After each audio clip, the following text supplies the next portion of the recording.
I was sipping a coconut drink on a quiet beach in Hawaii, thinking life couldn't get any better.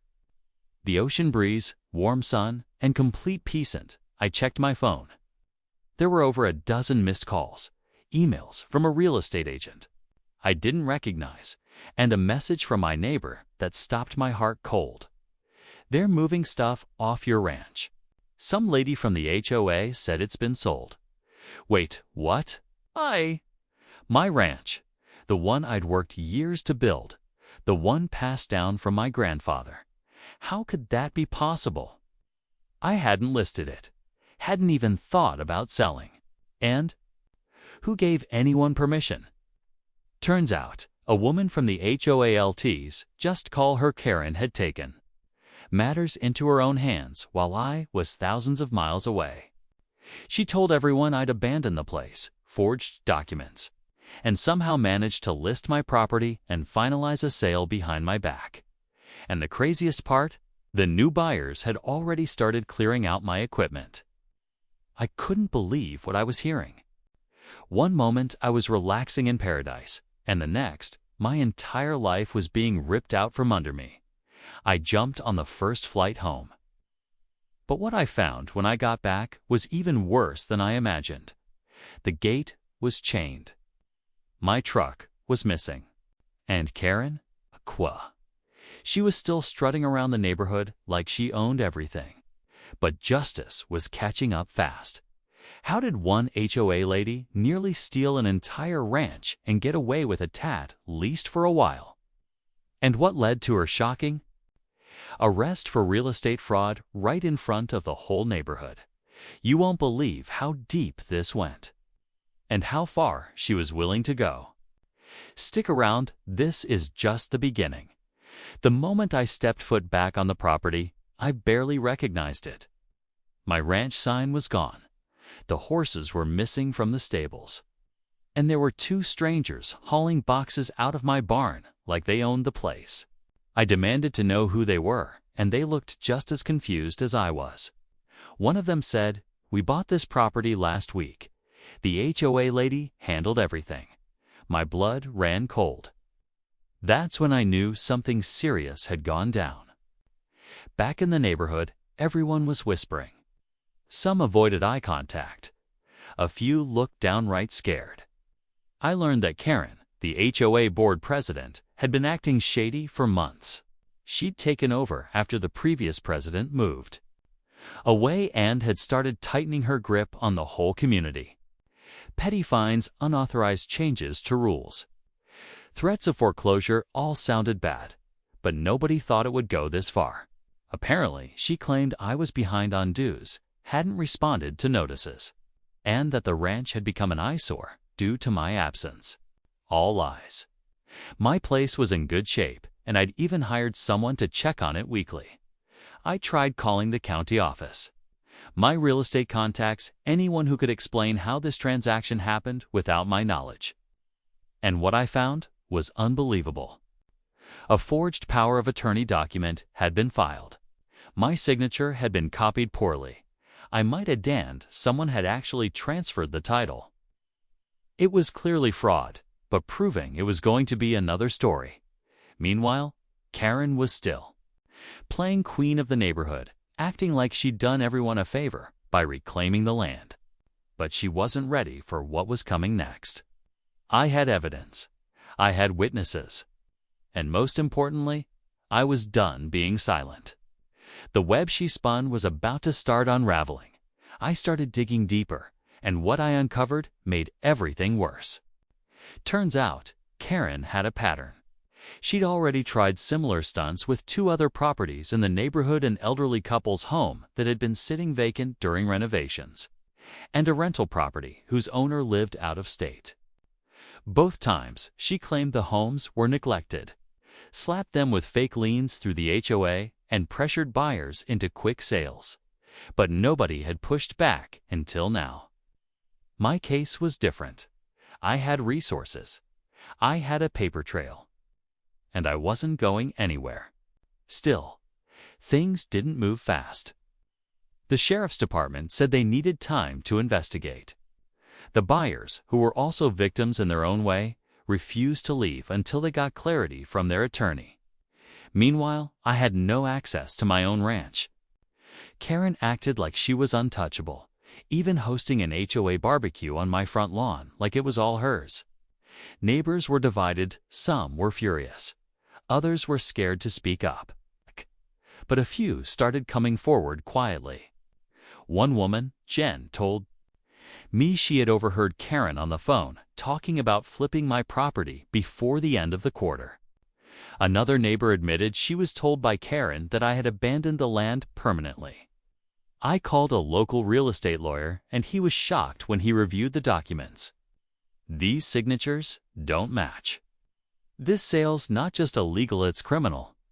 That gave me hope, but it also made everything more urgent. What if Karen destroyed evidence? What if she'd already spent the money? The more I pulled at the thread, the more it unraveled. HOA board meeting minutes were mysteriously missing from the records. Emails had been deleted. A neighbor's security camera caught Karen walking onto my property late at night weeks before the sale. The pieces were starting to come together, but so was the pressure.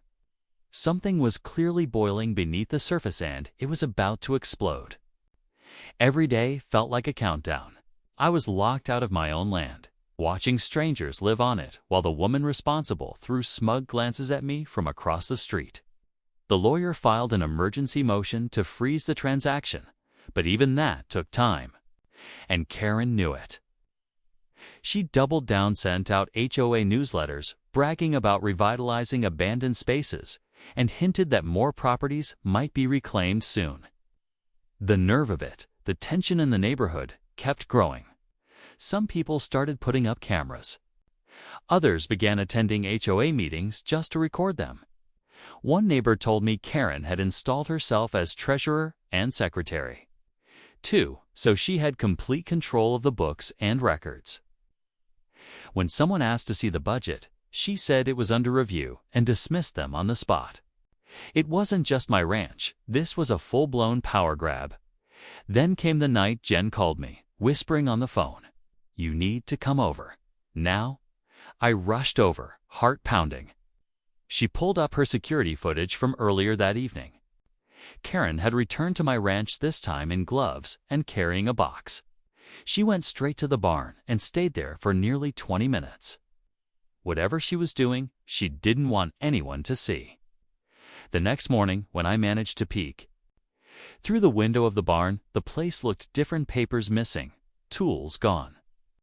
I reported it immediately. My lawyer pushed the DA's office again with the new footage. At that point, it was more than fraud. It looked like Karen was trying to cover her tracks. The buyers were growing uneasy too. They stopped work on the property and even started asking questions.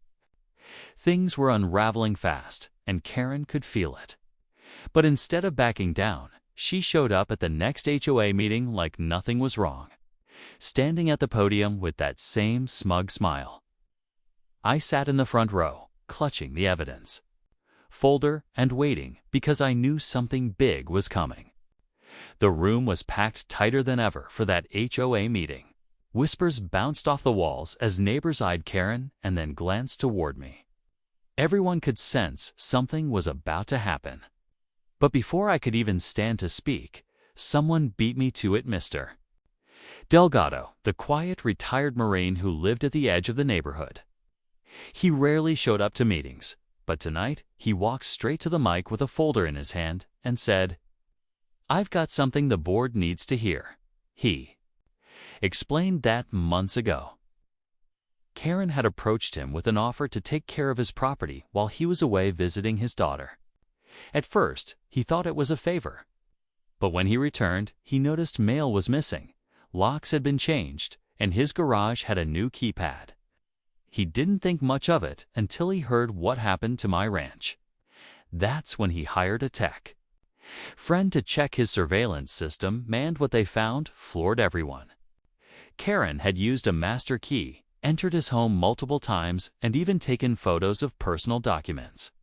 She had been preparing to target his property next. The footage he brought was time-stamped and clear. You could feel the shift in the room. The tension turned electric. People started whispering louder. A few got up and walked out, clearly rattled. Karen just stood there, frozen for once, her smile slipping. And then came the real shocker. Delgado's friend had also found access logs linked to Karen's email. Somehow, she had been logging into an old HOA management portal using a defunct admin account from years ago. That's how she'd been generating fake notices, fabricating fines, and forging board approvals. She had created a paper trail that made it all look legitimate, but now it was all unraveling. The HOA members stared at each other, realizing this wasn't just one stolen ranch. This was an organized pattern, and nobody knew how many properties were actually safe. The entire neighborhood had just stepped into the heart of the storm. The room went completely silent after Delgado finished. Karen didn't say a word. Her confidence had finally cracked, and for the first time, she looked nervous. The board members, most of whom had been blindly following her lead, started pulling out their phones. A few backed away from the table. My lawyer, who had slipped into the room quietly, stood up and handed a thick file of documents to a plainclothes officer standing near the door. That's when it happened. 2 deputies entered the room, calm but firm. One of them called Karen's name. She tried to play it cool, asking if they could talk privately, but they weren't having it. They read out the charges: real estate, fraud, forgery, unlawful entry, and more. It felt surreal. After everything, after being locked out of my own ranch, watching my property get sold behind my back, and seeing her parade around like she owned the world, justice was finally catching up. Neighbors watched in stunned silence as she was calmly led out of the room, still trying to say it was all a misunderstanding. The buyers who had unknowingly moved into my ranch immediately called their attorney and vacated the property. Within days, thankfully, the court declared the sale null and void, and I was finally able to step back onto my own land. It wasn't just about the house or the title, it was about the principle. About standing up when something felt wrong, even when no one else wanted to believe it. But just when I thought the chaos was over, I got a call from a local reporter. She was digging into other HOA fraud cases around the state and said Karen's name had come up more than once under different associations, different towns. Turns out my story wasn't the beginning. It might have just been the end of one long trail she left behind. And suddenly, I realized this wasn't just about my ranch. It was bigger than any of us thought. In the weeks that followed, things slowly returned to normal. The ranch was mine again. And though there was still cleanup to do both on the land and emotionally, it finally felt like home. I replaced the locks, fixed the fences, and spent time out in the field with the horses, just breathing it all in. The peace I had once taken for granted felt hard-earned now. Neighbors who once stayed silent came by to help, offer coffee, or simply say, "I'm sorry we didn't speak up sooner." It meant more than they knew. Karen's case made local news, and, with more victims stepping forward, it turned into a full-blown investigation that stretched beyond our community. The HOA board resigned, and the neighborhood voted to dissolve. The HOA all together. A small group of us formed a local council instead, voluntary, transparent, and without any single person having unchecked power. It wasn't just about avoiding future HOA drama. It was about trust and making sure no one else went through what I did. The buyers who were tricked into buying my ranch filed their own civil suit against Karen. We stayed in touch briefly. They were decent people caught in a mess they didn't create. I don't blame them one bit. Looking back, the biggest lesson I took from all this was never to underestimate the quiet signs of abuse of power. Real estate fraud isn't just something that happens in big cities or shady deals. It can happen in your own backyard, especially when one person gets too comfortable controlling a community. So if you ever find yourself dealing with an overreaching HOA or suspicious property dealings, trust your gut. Document everything, and don't back down.